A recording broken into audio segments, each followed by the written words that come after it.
Saudações, meus amigos. Iniciamos aqui mais uma transmissão do nosso programa A Voz do Comunismo.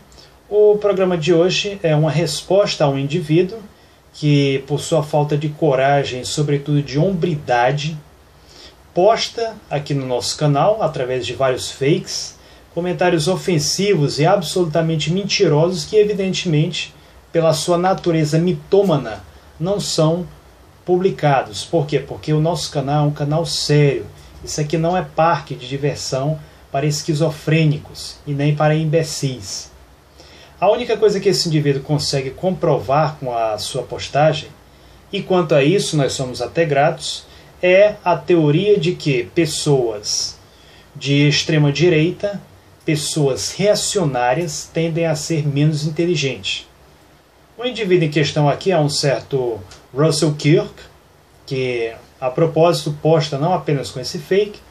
Ele aqui escreveu o seguinte: negro e homossexual seria muito bem aceito no Exército Vermelho de Stalin.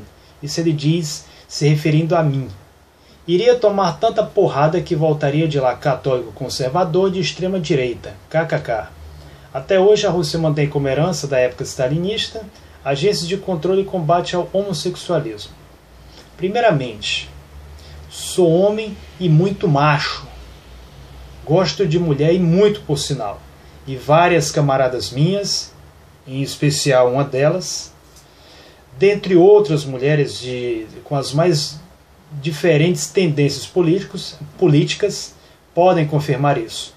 Também alguns telespectadores de A Voz do Comunismo que assistem ao nosso programa também já me viram aqui, inclusive com uma russa muito linda, por sinal.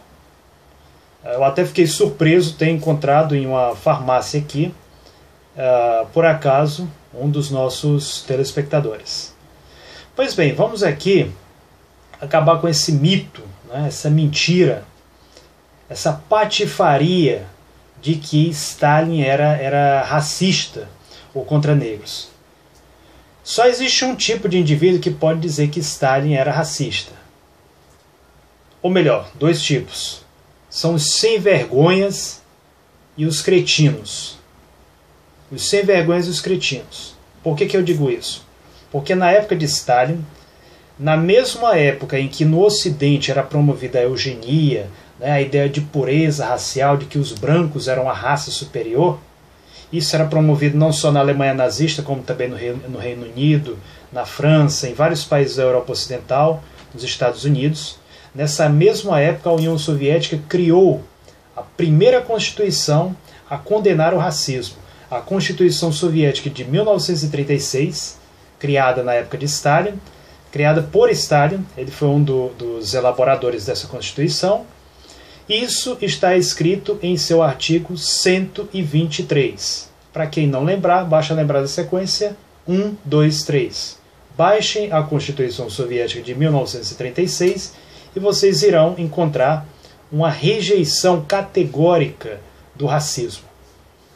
Segundo ele, né, homossexuais não seriam bem aceitos no Exército Vermelho de Stalin. Homossexuais nem seriam aceitos no Exército de Stalin, nem seriam aceitos no Exército Brasileiro. Eu sou oficial da reserva do Exército Brasileiro e me recordo que durante o processo de recrutamento eles perguntavam ao indivíduo se era homossexual. Se o indivíduo mostrava isso de uma forma demasiado latente, então ele simplesmente era colocado para fora, né? Ele sequer era admitido, na verdade, como um indivíduo que, eu ainda me lembro, chegou no recrutamento militar com um cabelo rosa, né, e cheio de trejeitos. Então, prosseguindo aqui, inclusive no próprio Código Penal Militar é expressamente proibido qualquer ato de pederastia, esse é o termo jurídico utilizado, dentro da instituição militar. Quanto aos negros, né, eu lamento informar para você, mas você é uma pessoa muito desinformada. Para utilizar um termo aqui bem popular, você é muito burro.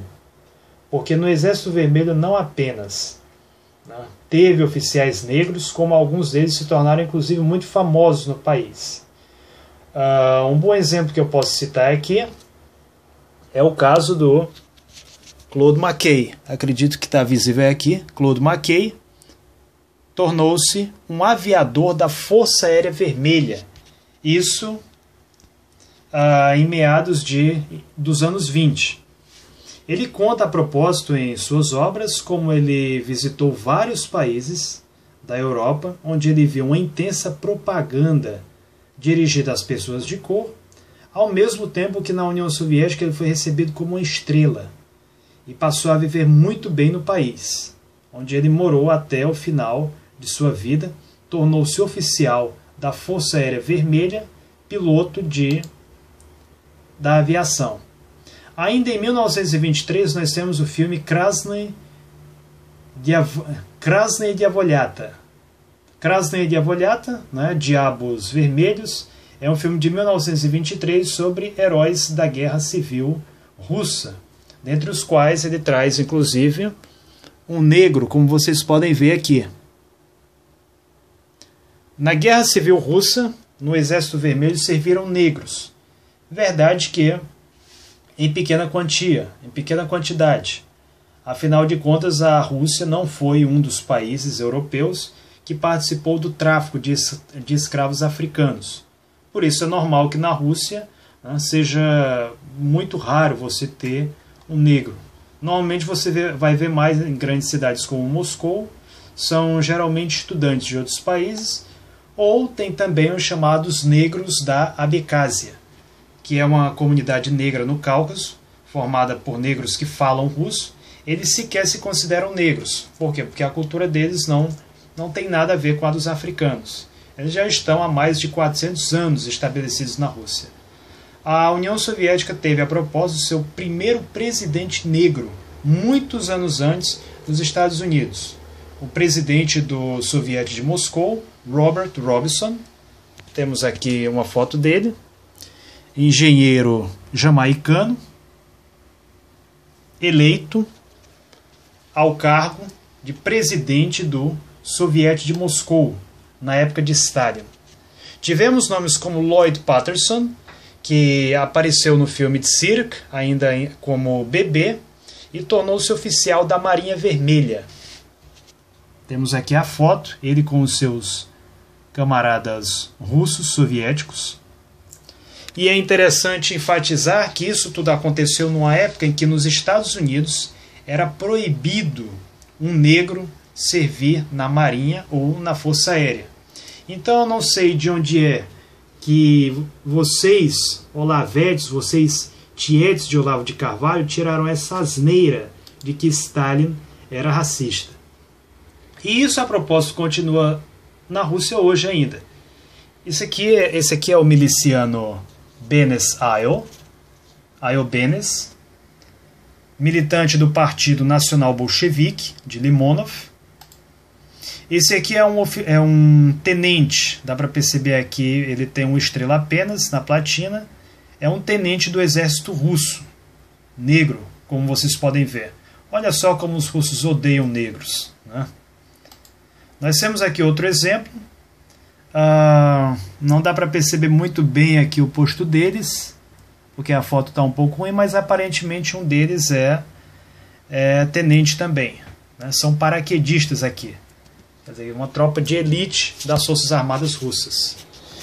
Quanto à sua colocação de que eu voltaria de lá católico conservador, saiba de uma coisa, que eu jamais integraria uma igreja que exalta gays, uma igreja que promove o homossexualismo, como nós vemos aí determinados padres católicos fazerem, não todos, mas alguns, né? E antes de você abrir a sua boca para falar merda sobre Stalin, eu quero aqui fazer um convite a vocês para ler a respeito dos órfãos de Duplessis. Duplessis vocês talvez nunca tenham ouvido falar, né? De Stalin vocês sabem falar, mas não de Duplessis. Duplessis era um conservador canadense que entrou em um esquema com a Igreja Católica, no qual crianças recebiam um falso diagnóstico de problemas mentais e eram enviados para locais de tratamento da Igreja Católica, onde essas crianças eram estupradas e submetidas a experimentos, elas se tornavam cobaias para vários produtos, inclusive LSD. Leiam sobre os órfãos de Duplessis e não venham mais encher o saco aqui, porque vocês vão ser sempre humilhados. A minha bandeira, e isso eu faço questão de mostrar, é essa aqui. Obrigado.